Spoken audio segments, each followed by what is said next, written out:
Olá, gente, boa noite. Conforme combinado, eu tô aqui hoje para falar para vocês a respeito de um tema que me pediram no Pergunta para Pri, né? E me pediram para falar a respeito da Síndrome do Pânico. A ideia aqui não é que eu dê aula para vocês, nada disso, mas que vocês tenham uma forma de ser educados para saber lidar caso vocês tenham esse problema ou caso você conheça alguém que tenha, tá? Então é o seguinte, a síndrome do pânico, eu acho que uma das primeiras coisas que a gente tem que procurar diferenciar é o seguinte: ela é diferente da questão do transtorno de ansiedade generalizada. Eu acho que a gente tem que começar partindo desse ponto.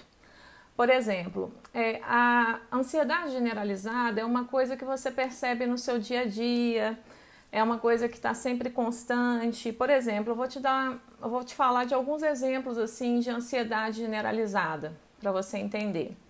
Seria difícil para você controlar a ansiedade, a preocupação que fica ali constante. Você tem sempre a sensação de estar com os nervos à flor da pele. Isso seria ansiedade.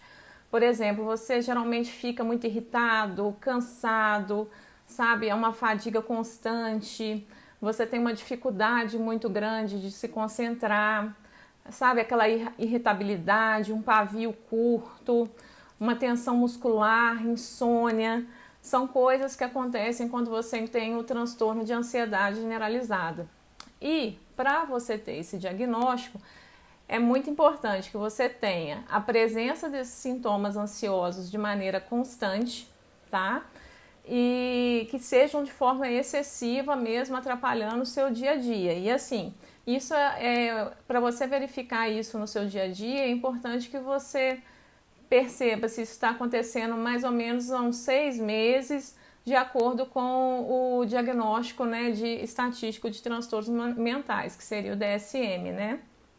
E aí, se você tem esses sintomas de forma constante, incluindo, por exemplo, dor de cabeça, dores musculares, dores de estômago, queimação, sensação de formigamento, né? Seria interessante você buscar uma psicoterapia, né? Porque o que acontece? Se você tem o tratamento adequado, né? E junto com uma medicação talvez que seja necessária, né, de buscar um psiquiatra, né, indicada por um psiquiatra, por um psicólogo, né, se você tem esse diagnóstico correto, a gente consegue verificar mesmo até que ponto esses sintomas causam sofrimento significativo na sua vida, até que ponto não é só uma ansiedade comum, às vezes quando você tem que fazer alguma coisa importante, alguma coisa nova na sua vida, e a gente começa a perceber até que ponto isso realmente está causando um prejuízo na sua vida e que você precisa de auxílio. Então, a psicoterapia e, se necessário, a medicação, né, vai te ajudar bastante em relação a isso. E aí, tudo isso que eu estou falando aqui para você não substitui a importância de você buscar uma ajuda profissional, né? Tipo, antes de você buscar essa ajuda, né, para diminuir esses sintomas, porque é diferente. Eu estou falando aqui de forma generalizada. Você precisa buscar um profissional, né, para saber, porque mais que diagnóstico, né, mais do que a gente ter uma tabela do que geralmente, né, acontece, né, diante de algum transtorno e tal, tem a questão de você ser um indivíduo, né, de ter questões na sua vida que podem estar acontecendo, né, e que aí a gente tem que analisar caso a caso, tá bom? E aí, o que acontece na síndrome do pânico? A síndrome do pânico é um quadro de ansiedade, assim, gigantesco. Acontece de forma abrupta, quando você menos está esperando, assim, de forma súbita. E há uma descarga no sistema nervoso autônomo seu tão forte que você tem alguns sintomas como taquicardia, suor frio, você começa a suar frio, tremores, desconforto respiratório, parece que está te faltando ar, sensação de asfixia, enjoo, formigamento, tipo como se desse uma pane no seu corpo, que você você fica sentindo que você está perdendo o controle, que você perde a noção de onde você está. E com frequência, nessas crises de pânico, você tem um medo muito grande de infartar, de morrer ou até mesmo de enlouquecer, de tão confuso que você fica. E o que acontece? O que está acontecendo no seu corpo? É uma descarga de cortisol, né, que é o hormônio do estresse, de adrenalina tão grande que você fica naquele sistema assim de luta mesmo. Gente, o que está acontecendo? Eu estou perdendo o controle. E aí é muito comum nesses casos, né, que as pessoas até cheguem aí para um hospital achando que está infartando, que está passando mal, porque os sintomas, né, as questões físicas que acontecem são muito parecidas que quando você está tendo um infarto mesmo, parece que você está tendo um infarto. E as crises, como eu falei, elas têm início súbito, geralmente elas chegam ao pico em torno de 5 a 10 minutos e não levam mais que 1 hora. Só que para quem está tendo a crise, isso parece uma eternidade, né? E geralmente quando as pessoas não foram diagnosticadas, é muito comum que elas vão para o hospital achando mesmo que está morrendo, que está passando mal, que está tendo um infarto.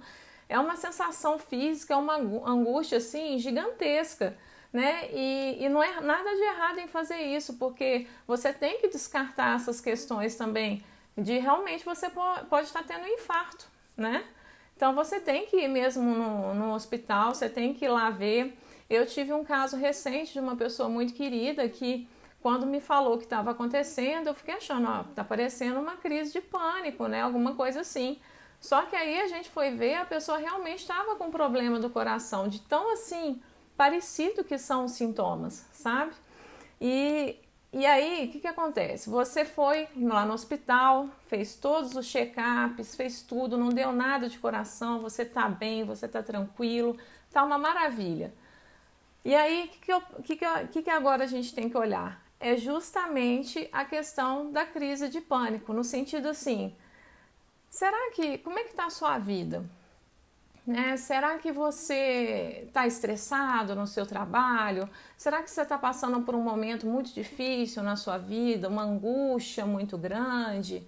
Né? Será que está acontecendo alguma coisa que aí desencadeou essa crise de pânico?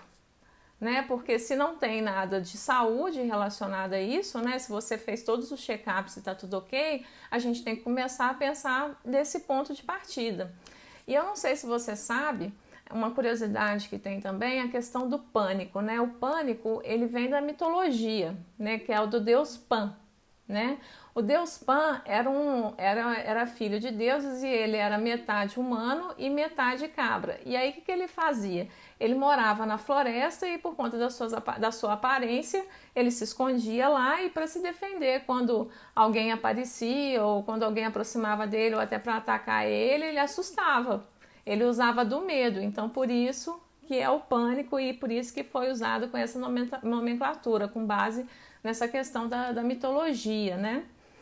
E o que é interessante você saber, né, em relação a isso que eu estou explicando aqui, a questão da crise, né, quando ela acontece, quando que uma crise de pânico vira a síndrome do pânico?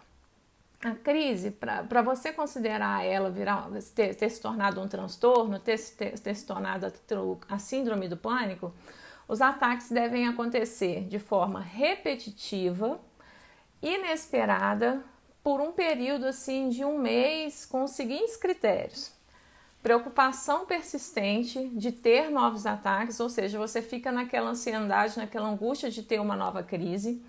Preocupação sobre a implicação disso, nossa, até que ponto isso que eu estou sentindo não vai realmente me dar um infarto ou vai acontecer alguma coisa nesse sentido. A questão do medo de perder o controle, de enlouquecer, né? E uma coisa muito interessante também que a gente vê que acontece quando a pessoa desenvolve a síndrome do pânico é ela ter alterações no relacionamento dela por conta dos ataques.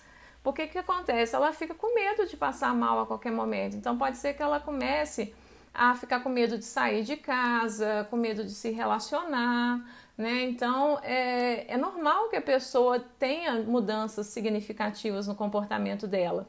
E essa questão também ela pode ser acompanhada da presença de agorafobia ou não. O que seria isso? Seria o medo, você começar a ter medo de ambientes muito cheios, sabe? De você ter a sensação que você vai ficar preso a qualquer momento, com dificuldade de sair. Então você não suporta, às vezes, ficar num congestionamento, num trânsito, vai te dando uma sensação de mal-estar. Então percebe que tudo que a síndrome vai fazendo com você, assim, e aí como certas coisas simples, como você ir num shopping ou como você sair de casa, vira gatilho para você começar a ficar com medo de ter a crise, né? Então, assim, é muito importante você saber dessas coisas para quando se você está passando por isso, ou se você conhece alguém que passa por isso, você não ficar achando que é frescura, que a pessoa está tendo um faniquito. Realmente é uma coisa séria, que a pessoa acha realmente que ela está morrendo, que ela está perdendo o controle e ela realmente precisa de ajuda. E assim, é interessante nesse caso que você busque também a psicoterapia se você tiver a síndrome do pânico, porque o que acontece? Eu acredito que por trás dessa questão da síndrome do pânico tem muito de medo, ansiedade, a ilusão que a gente tem que a gente controla alguma coisa, um perfeccionismo, pode ter um perfeccionismo aí por trás. Então, assim, até que ponto tudo isso que eu tô falando não faz parte da sua vida mesmo e que foi aos pouquinhos, como você foi deixando de lado, você não foi dando atenção, desencadeou, chegou aí uma crise de pânico, e isso que se transformou numa síndrome. Porque o que acontece? Pode acontecer também de você ter um episódio de você, diante de alguma coisa muito forte que aconteça na sua vida, você ter um episódio de síndrome de crise de pânico, né? E isso nunca mais se repetir. E aí como é que faz essa questão de nunca mais se repetir? Psicoterapia.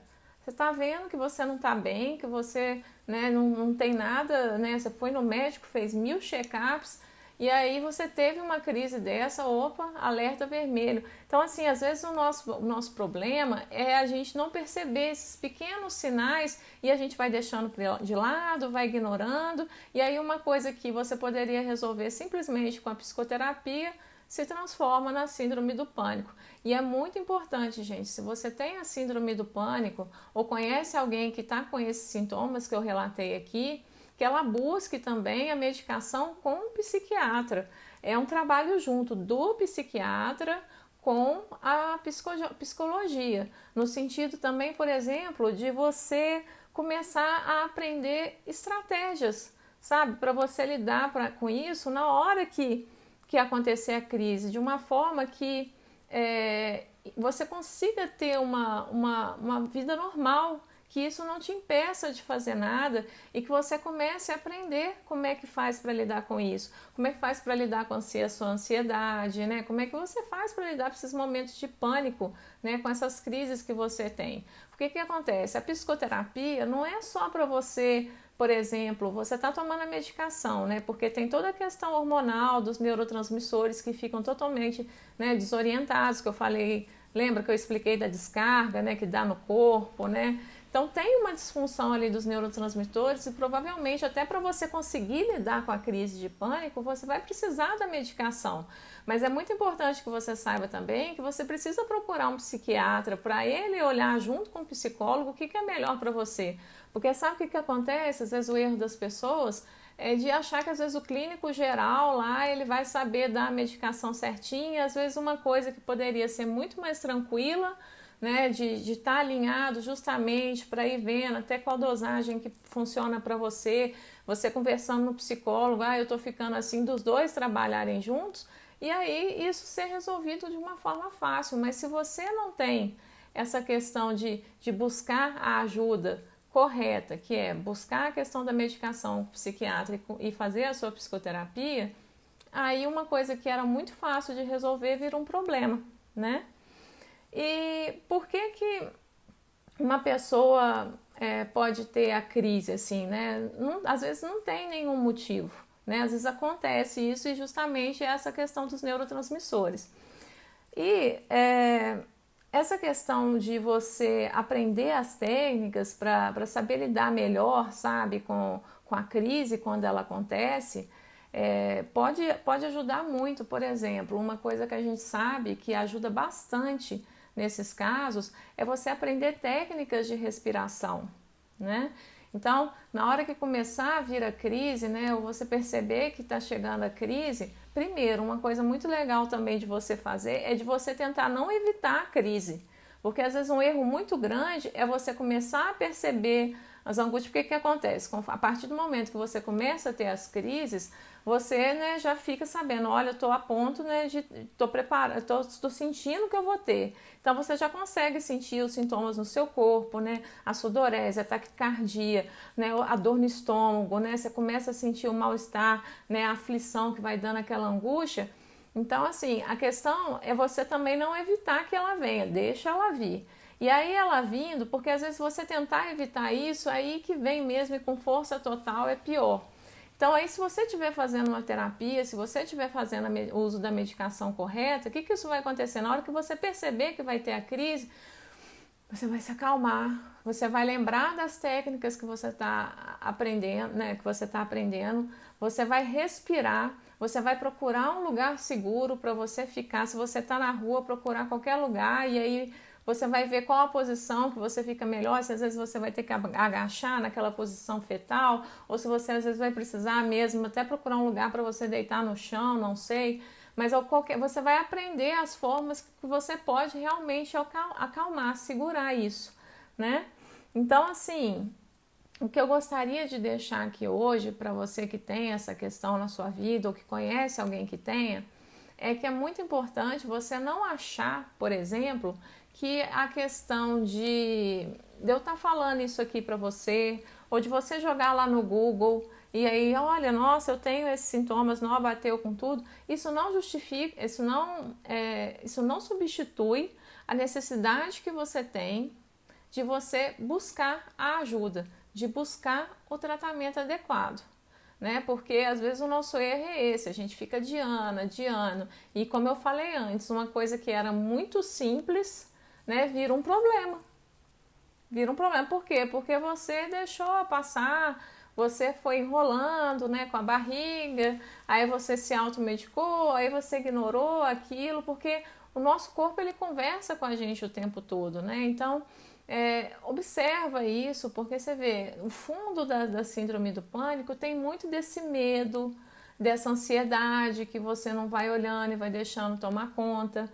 Então, assim, é muito importante que você busque se cuidar. Da mesma forma que se você acha que você está tendo um infarto, você vai lá no clínico, faz todos os check-ups, você começar a olhar para essas questões suas também, no sentido assim, poxa, eu tô vendo que eu tô angustiado, eu tô vendo que eu tô com uma ansiedade que não passa, sabe? E aí você não procura ajuda, porque ainda tem uma ideia muito errada, né? De tipo, psicologia, né? O psicólogo é para doido, o psiquiatra é para doido. Não, é para você ter qualidade de vida, é para você não deixar que as suas questões emocionais te afetem e cheguem a esse ponto de às vezes você ter uma síndrome do pânico, né? De evoluir para isso, né? E às vezes tudo começa de uma forma muito sutil. Uma insônia, uma dificuldade às vezes que você tem, você começa a ter dificuldade de ir para o seu trabalho e aí tudo vira um problema, sabe? São coisas assim que você vai deixando passar e quando você vê, isso toma conta da sua vida, né? Porque tudo que você não olha, né? Tudo que você de alguma forma você nega, aquilo na hora que vem com força total. Vem com força total e aí depois você fica, meu Deus, mas como é que isso aconteceu? Não sei o que, foi porque você não teve esse autocuidado, né, essa coisa de você olhar. E às vezes mesmo você tendo uma psicoterapia, mesmo você tendo todo um acompanhamento, pode acontecer a crise de pânico, pode acontecer de você estar passando por um momento muito punk da sua vida e mesmo com todos os cuidados, ela acontece, porque a gente tem essa ilusão de controle, né? A gente acha que a gente controla alguma coisa, a gente acha que a gente tem o poder de falar assim, não, né? Eu faço atividade física, eu faço tudo certinho, eu me alimento bem, né? Eu leio muito, isso não vai acontecer comigo. A gente fica com aquela ilusão, né? Isso vai acontecer com outro, comigo isso não vai acontecer. Então é esse o nosso erro, né? Então, assim, olha para isso, sabe? Se você tem alguém que você está percebendo que está começando a ter esses sintomas, né, que parecem muito com a pessoa que está doente mesmo, ou que está desenvolvendo, sei lá, fica parecendo mesmo que a pessoa está tendo um problema de coração, alguma coisa assim, porque ela começa a ter muito problema de transpiração, tremores, taquicardia. Inicialmente, e você está certo você ir lá checar com o médico, fazer os check-ups necessários, parece mesmo que é uma questão física. Mas se você tem uma vez, né, e vai lá, faz todos os check-ups, né, e aí, tipo, você percebe que tá tudo ok, então aí tem a questão do fundo emocional, porque uma coisa interfere na outra, você percebe? Às vezes você tem uma questão física sua que interfere no seu emocional e vice-versa. A gente tem que se cuidar. Eu costumo brincar, eu costumo dizer, né, que nós somos como plantinhas. A gente tem que estar lá cuidando todo dia, regando, né, olhando para todos os sinais que a gente recebe na vida, né? Então, assim, o intuito da live aqui hoje era trazer um pouco da questão do síndrome do pânico para você ter uma ideia, né? Porque a gente às vezes fala muito, né, e tal, e você não sabe direito o que é, né, exatamente. Tem alguma pergunta que vocês queiram fazer, alguma coisa? Se depois quiser me mandar no privado algum tipo de sugestão de tema para uma próxima live, né? Vocês fiquem à vontade, pode mandar para mim no privado, se não quiser mandar aqui nos comentários, né? Que coisa, né? Qual tema que você gostaria que a gente conversasse aqui no Pergunta para a Pri? Essa é uma forma de eu ficar mais perto de vocês conhecerem meu trabalho, de vocês conhecerem um pouquinho mais da psicologia, como a psicologia pode proporcionar qualidade de vida para você, como ela pode fazer a diferença na sua vida, como questões da psicologia podem mudar de forma significativa coisas do seu trabalho, do seu relacionamento, né? E que não precisa ter medo, que pode buscar ajuda. Hoje está tão fácil aqui, olha, eu estou fazendo essa live com você, se você não pode ir no consultório, tem um atendimento online também. Hoje não tem desculpa para você não se cuidar, tá bom? Então é isso, gente. Boa noite para vocês. Eu agradeço por todos que estiveram aqui comigo. Eu acho que não tem nenhuma pergunta, não, né? Deixa eu ver aqui. Acho que não. Então é isso, gente. Então até a próxima quarta-feira. Se vocês gostaram desse horário, beleza? Pode ser? Acharam legal? Né? Então, se quiser, a gente pode pensar, né, de fazer toda quarta-feira à noite, esse horário que a maioria de nós já está em casa, né, para conversar a respeito do que vocês quiserem proporem aqui para mim, tá bom? Um abraço, gente, até mais, boa noite.